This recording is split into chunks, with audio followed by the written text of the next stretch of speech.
Syafaat khusus untuk Rasulullah sallallahu alaihi wasallam pula terbagi kepada beberapa jenis. Yang pertama namanya syafaat agung, yang dalam bahasa akidahnya syafaat uzma. Syafaat uzma. Uzma sama dengan azim.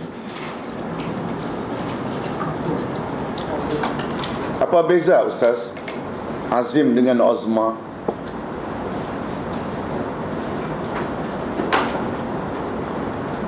Bahasa Arab tak macam bahasa kita. Bahasa kita, bila sesuatu itu disifati, sesuatu itu apapun sifatnya sama saja.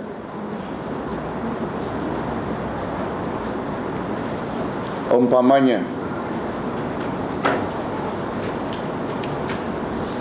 ghurfah wasi'ah. Al-ghurfatu wasi'ah atau al-ghurfatul wasi'ah, bilik yang luas. Kalau kita tidak sebut hujrah wasi'ah juga boleh. Tapi bila isim itu muzakkar, dia menjadi wasi'. Ilmuhu wasi', ilmunya luas. Wasi' bukan wasi'ah. Bahasa Arab, bila sesuatu itu sifatnya atau sesuatu itu muzakkar, maka dia dikatakan sebagai azim. Tapi bila muannas, dia menjadi uzma. Al-asma'ul husna. Mengapa husna bukan hasan?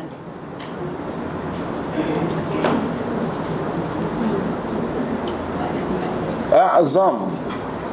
A'zam maknanya yang paling agung. A'zam itu untuk muzakkar. Tapi kalau muannas, dia menjadi husna. Kalau ahsan, baik, namanya paling baik. Kalau ismuhu, kalau al-asma', dia menjadi husna. Karena panjang ceritanya. Sesuatu yang tidak ada akal, bentuk pluralnya dia dianggap mufrad muannas. Dapat faham maksudnya?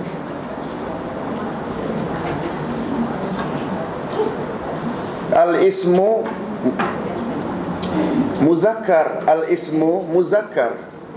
Al-asma dia jamak.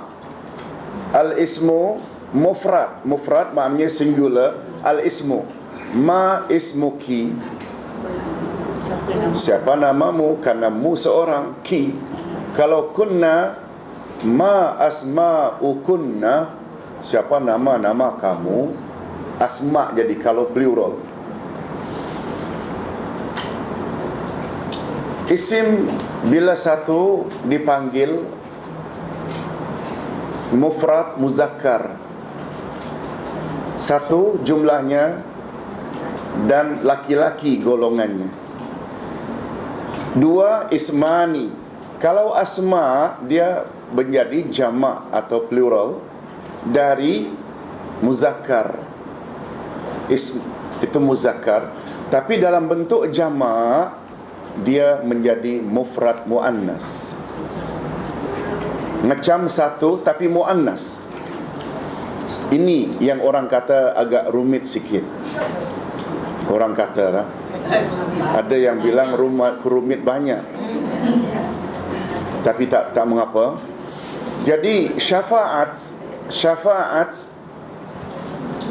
karena dia ini mufrad muannas pula, jadi a'zamnya tak disebut a'zam. Bukan syafaat a'zam, tapi syafaat uzma karena dia muannas. Sama maknanya dengan a'zam, iaitu yang agung, yang paling agung. Jadi karena ia syafaat itu bentuk muannas karena ada ta di belakangnya, ta marbuta, dia dianggap muannas, maka karena muannasnya syafaat, maka sifatnya bukan a'zam tapi uzma. Tinggalkan bahasa Arab, dia ada gulu khas.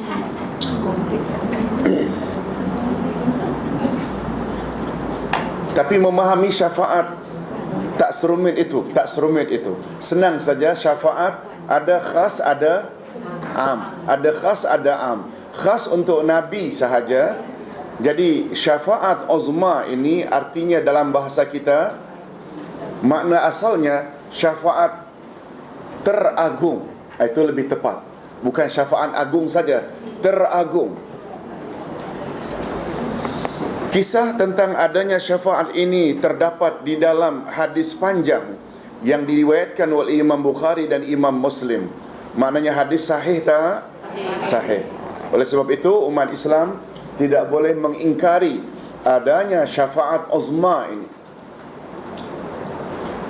Mudah-mudahan kita termasuk ke dalam golongan yang layak mendapat syafaat uzma Rasulullah sallallahu alaihi wasallam. Amin ya rabbal alamin. Jangan kata insya-Allah. Amin. Ringkasannya, karena terlalu panjang hadis, Ustaz ringkaskan begini. Adam, Nuh, Ibrahim, Musa. Maaf, orang-orang yang berdosa pada hari kiamat mendatangi Adam, mendatangi Nuh, mendatangi Ibrahim, Musa untuk memohon syafaat. Semua nabi tersebut tidak dapat menolong mereka karena mereka malu kepada Allah, karena dengan menyebut alasan mereka masing-masing. Adam pernah melanggar larangan Allah, iaitu menghampiri pohon larangan dalam syurga. Nuh pernah memohon sesuatu yang tidak diketahuinya, iaitu agar menyelamatkan anaknya yang durhaka. Ibrahim pernah berbohong kepada beberapa kali, walaupun berbohong itu dibolehkan, seperti mengaku Sarah sebagai saudara perempuannya ketika Sarah diganggu oleh Raja Sinan dari Mesir. Kita tahu sejarah ini, yang dia sangat suka dengan isteri orang dia sangat suka. Itu sebabnya Ibrahim untuk menyelamatkan Sarah, Ibrahim kata hiya ukhti, she is my sister, bukan my wife, untuk menyelamatkan Sarah dari gangguan raja yang tak bermoral itu.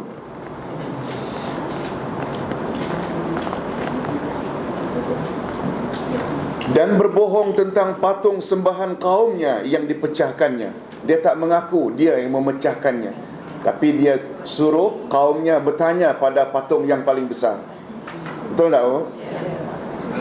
Walaupun itu semua bagi kita orang biasa bukan dosa, tapi mengingat kedudukannya para rasul itu sangat tinggi, yang macam itu pun maknanya tak patut dibuat. Sepertinya begitu.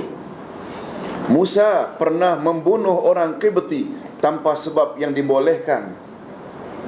Kan ada orang Qibti dengan orang Bani Israel berkelahi. Penduduk Mesir di zaman Musa, di zaman Firaun, zaman Musa ada dua golongan. Penduduk tempatan namanya Qibti, itu orang Firaun, dan pendatang sama dengan Nabi Musa, iaitu Bani Israel. Terjadi perkelahian, perbalahan. Lalu Nabi Musa pukul Qibti, langsung innalillah. Dia tak sengaja, kuatnya luar biasa. Ini juga dianggap sebagai suatu kesalahan.